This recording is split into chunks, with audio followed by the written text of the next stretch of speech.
장내 세균은 심각한 염증성 장 질환에도 영향을 미친다. 어떻게 잘 잤어요? 예, 그래. 오늘은 좀 어때요? 많이 나와요. 많이 나았어? 그때 아주 굉장히 지난밤 복통을 호소하며 병원을 찾은 20대의 한 남자. 그는 2년 전 크론병 진단을 받았다. 크론병이란 입부터 항문까지 전 소화기관에 걸쳐 만성 염증이 진행되는 병이다. 그 장 점막에서의 그 면역 체계가 아주 과도하게 활성화된 거죠. 그렇게 설명하고 있습니다. 그래서 그 음식이라든가 세균, 또 세균의 성분 이런 것들이 이제 관여할 거다. 그런 것이 관여해서 유전적으로 소질이 있는 사람들한테 젊은 나이에 발병하는 만성적인 염증 질환이다. 이렇게. 오랜 상의 끝에 결국 수술을 하기로 결정했다. 병변 부위를 제거하고 정상인 소장과 대장을 연결해주는 것이 수술의 목적이다.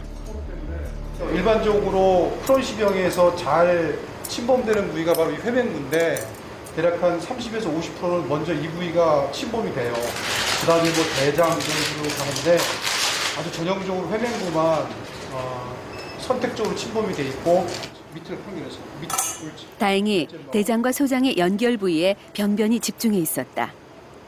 다른 부위로 번지지 않은 덕분에 병변 부위를 잘라내고 무사히 수술이 끝났다. 만성적으로 소장이나 대장 점막이 손상되고 그것이 평생 지속되는 그런 만성 염증성 장질환의 발병에도 이러한 그 장내 세균의 역할이 매우 중요한 것으로 알려져 있습니다. 일반적인 병원균으로 알려져 있는 이콜라이나 아니면 마이크로박테리움 같은 그런 엔테로박테리아 계통의 수가 좀 더 증가되는 것으로 되어 있고요. 10년 전 위암으로 위 절제 수술을 받았던 강원섭 씨. 위암은 완치됐지만 그 이후 다른 이상 증상들이 찾아왔다. 다리만 양다리가 거의 뭐 이렇게 코끼리 다리처럼만 붓고 뭐 팔이나 몸 이런 데는 뭐 거의 뼈만 남아 있는 상태까지 갔었어요. 편을 보더라도 이렇게 보면은 이제 그 바로 이렇게 나온 것 같은. 그러니까 조금 한 2시간 전에 먹었던 음식물이 바로 나온 경우도 이제 확인이 될 때도 있고 그렇죠. 그 병원에서 소장의 세균 과다 증식이 원인이었다. 연결한 부위입니다.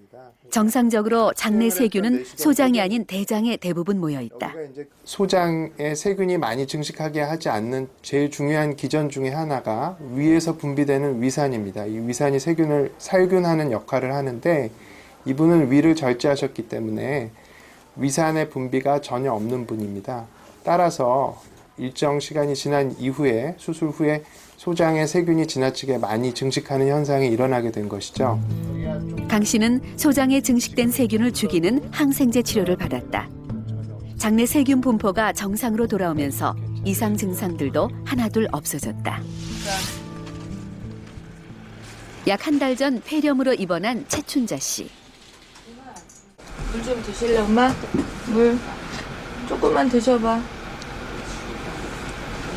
항생제 치료로 폐렴이 호전될 무렵 갑자기 설사와 복통이 시작됐다. 열흘 동안 이어지는 설사로 심한 탈수까지 온 상태다. 식사를 계속 하라고 하는데 잘 못 드셔요. 연세도 많으시고 그래서 그런지 죽 나오는데 한 4분의 1? 지금 그게 지속되고 있어요. 식사 못 하시고. 네, 안녕하세요. 최춘자 씨는 검사 결과 항생제로 인해 발생한 장염인 위막성 대장염으로 나타났다. 갈증은 안 나세요? 입이 쩍 말라. 입이 빼짝 말라요? 예. 물은 얼마나 드세요? 말을 들어 조금 부어보고 살고. 폐렴 치료를 위해 투여한 항생제가 장 안의 정상적인 균들을 모두 죽여 유해균이 비정상적으로 증식된 것이 원인이었다. 장 안에 보이는 노란 결절들이 전형적인 위막성 대장염의 모습이다.